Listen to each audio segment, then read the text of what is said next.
Halloween 2018 is a sequel to the 1978 movie of the same name, starring Jamie Lee Curtis.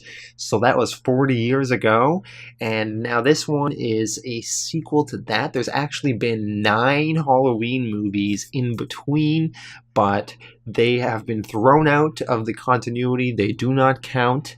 Nothing that happens in those matters. This one is just a continuation of that original storyline.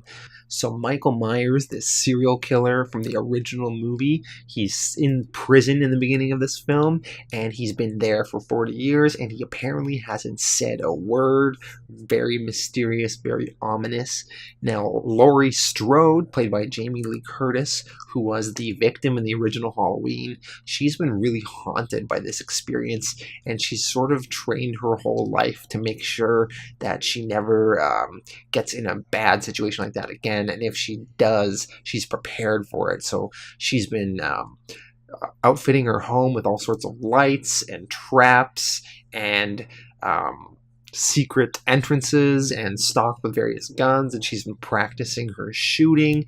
And I thought this was a very interesting take to take with the character. It was really cool seeing her become this badass woman that's ready to take on Michael Myers if, for whatever reasons, he does get out of prison.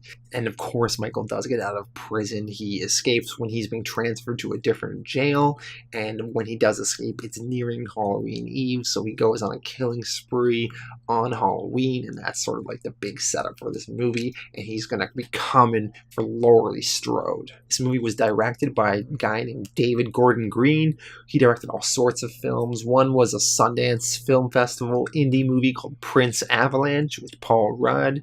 Then he also directed 2 really stupid comedy movies, Pineapple Express and Your Highness.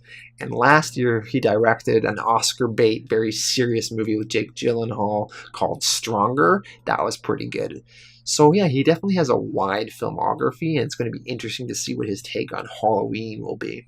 This movie was also co-written by Danny McBride, the comedy guy from movies such as Pineapple Express and Vice, the show Vice Principals. So you can kind of see Danny McBride's humor in this movie. In some scenes, it's positive. One that comes to mind is this one girl is babysitting this little black kid, and this kid has some really funny lines. But there are also some negatives in this movie where the humor is kind of out of place and not needed and kind of detracts from the movie. And the scene I'm thinking of is this one where there's these 2 cops and they're in their squad car, and one is talking about this intricate sandwich he has, and the other one is talking about this brownie he has. And the scene kind of goes nowhere, and it really kind of takes you out of the movie in that time. But yeah, it's interesting to see Danny's influences throughout this movie. Jamie Lee Curtis in the movie has a daughter, and she also has a granddaughter who's in high school. So when Michael Myers escapes from the jail and starts trying to get to Laurie Strode, it's Halloween night, and of course there's all these teenage kids going to like a high school Halloween party, and Michael Myers sort of starts scoping through the neighborhood and killing a whole bunch of random people.